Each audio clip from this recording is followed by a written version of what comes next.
अतीक अहमद आतंकवादी था तो संसद में श्रद्धांजलि क्यों? अगर गुनाहगार था तो सम्मान क्यों? सच कौन बोल रहा है, फिल्म या हकीकत? भाई ये बताओ, अगर कोई आदमी इतना बड़ा आतंकवादी था तो फिर उसे देश की संसद में श्रद्धांजलि क्यों दी जाती है? और अगर वो आतंकवादी नहीं था तो फिर फिल्मों में उसे शरद पवार का एजेंट बनाकर क्यों दिखाया जाता है? सवाल छोटा है लेकिन जवाब बहुत बड़ा है। नमस्कार, आप देख रहे हैं इंडिया तक टुडे और मैं हूं अनुभव सक्सेना। और आज हम बात करने वाले हैं एक ऐसे मुद्दे पर जहां फिल्म और हकीकत आमने सामने खड़ी है। एक तरफ धुरंधर 2 और दूसरी तरफ है असली दुनिया का नाम अतीक अहमद। अब फिल्म क्या कहती है? और इस वीडियो में हम आपको बताएंगे सच क्या है। फिल्म कहती है कि अतीक अहमद सिर्फ माफिया नहीं था, बल्कि पाकिस्तान से जुड़ा हुआ एक बड़ा नेटवर्क चला रहा था। कराची से हथियार आते थे और इलाहाबाद तक पहुंचते थे। सुनने में तो पूरा इंटरनेशनल क्राइम थ्रिलर लगता है, लेकिन सवाल यह है, क्या ये सच है या सिर्फ सिनेमा का जादू? फिल्म में क्या दिखाया गया? एक ऐसा किरदार जो जेल में बैठकर भी पूरा सिस्टम हिला देता है। अब भाई, अगर ये सब इतना ही आसान होता तो फिर रॉ और आईवी क्या चाय पीने के लिए बनी है? मतलब फिल्म वालों ने ऐसा दिखाया जैसे देश की सुरक्षा कोई व्हाट्सएप ग्रुप हो जहां कोई भी मैसेज डाल दे और काम हो जाए। असली फैक्ट क्या कहते हैं? लेकिन असली खेल यहां शुरू होता है। अब आते हैं असली दुनिया पर। उमेश पाल हत्याकांड के बाद उत्तर प्रदेश पुलिस की चार्जशीट और एफआईआर में कुछ बड़े दावे जरूर सामने आए थे, जिनमें यह कहा गया कि आईएसआई से लिंक, लश्कर-ए-तैयबा से कनेक्शन, ड्रोन से हथियार सप्लाई। लेकिन ध्यान से सुनिए, ये सब आरोप थे, अदालत में साबित नहीं हुए थे। यानी कहानी अभी कोर्ट में थी, फैसला आया नहीं था, लेकिन फिल्म ने क्या किया, सीधा फैसला सुना दिया। अब सबसे बड़ा सवाल, अगर अतीक अहमद वाकई में आतंकवादी था तो फिर संसद में श्रद्धांजलि क्यों दी गई? और अगर श्रद्धांजलि दी गई तो फिर फिल्म में उसे देशद्रोही क्यों दिखाया गया? क्या संसद को सच पता नहीं था या फिल्म वालों को ज्यादा पता है? और अगर फिल्म ही सही है तो क्या फिर संसद गलत है? सवाल सीधा है लेकिन जवाब बहुत गोलमोल है। अतीक अहमद उत्तर प्रदेश के फूलपुर संसदीय निर्वाचन क्षेत्र से 14वीं लोकसभा के सदस्य थे। श्री अहमद रेल संबंधी समिति के सदस्य रहे। इससे पूर्व उत्तर प्रदेश विधानसभा के सदस्य भी रहे। श्री अतीक अहमद का निधन 15 अप्रैल 2023 को 60 वर्ष की आयु में प्रयागराज में हुआ। ये सभा ने अन्य पूर्व साथियों के निधन पर गहरा शोक व्यक्त करती है तथा शोक संतप्त परिवारों के प्रति अपनी गहरी संवेदनाएं व्यक्त करती है। अब ये सभा दिवंगत आत्माओं में के प्रति मौन रहेगी।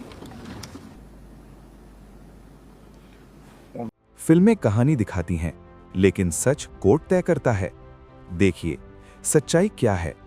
संसद भवन में श्रद्धांजलि किसी के कर्म के लिए नहीं, बल्कि उसके पद के लिए दी जाती है। अतीक अहमद एक पूर्व सांसद था, इसलिए अगर कहीं श्रद्धांजलि का जिक्र आता है तो वो एक प्रोटोकॉल का हिस्सा होता है।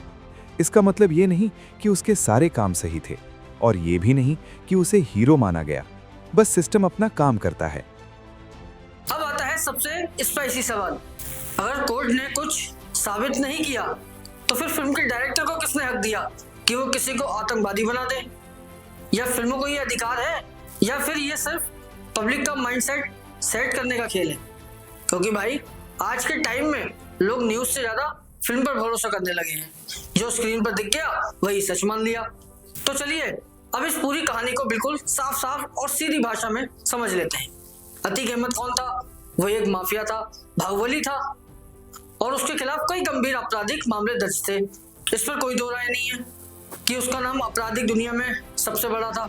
लेकिन क्या वो आतंकवादी था?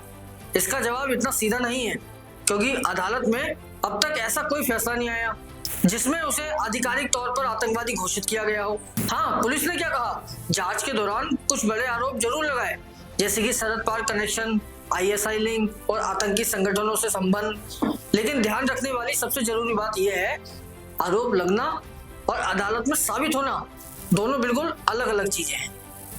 और यहाँ मामला वहीं अटका हुआ था। आरोप लगे थे लेकिन कोर्ट का अंतिम फैसला नहीं आया था। अब आते हैं फिल्म पर।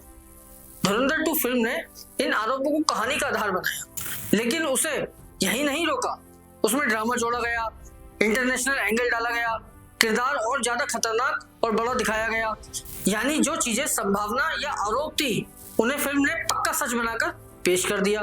यही होता है क्रिएटिव लिबर्टी, जहां असली घटनाओं को लिया जाता है लेकिन उन्हें और ज्यादा इंटेंस, ज्यादा मसालेदार और ज्यादा सनसनीखेज बना दिया जाता है, ताकि कहानी ज्यादा बिके और दर्शकों पर ज्यादा असर डाले।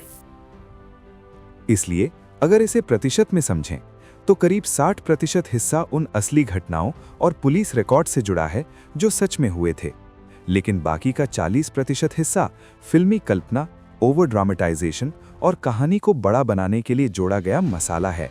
और सच तो ये है कि यही 40% हिस्सा सबसे ज्यादा असर करता है, क्योंकि दर्शक वही याद रखते हैं जो सबसे ज्यादा चौंकाने वाला हो, जो सबसे ज्यादा खतरनाक लगे और जो दिमाग में डर या सनसनी पैदा करे। यानी फिल्म खत्म होने के बाद लोगों को फैक्ट कम याद रहता है और फिल्म वाला सच ज्यादा याद रह जाता है। अब फैसला आप करें, क्या फिल्में सच दिखाती हैं या फिर सच को मसालेदार बनाकर बेचती हैं? क्या किसी को बिना साबित हुए आतंकवादी कहना सही है या ये सिर्फ टीआरपी और टिकट का खेल है? कमेंट में अपनी राय जरूर बताएं। अगर आपको ये वीडियो पसंद आया हो तो लाइक करें, शेयर करें और चैनल को सब्सक्राइब जरूर करें। और अगर आप हमें फेसबुक पर देख रहे हैं तो पेज को फॉलो करना ना भूलें, क्योंकि सिर्फ खबर नहीं, इसके पीछे की सच्चाई भी दिखाते हैं।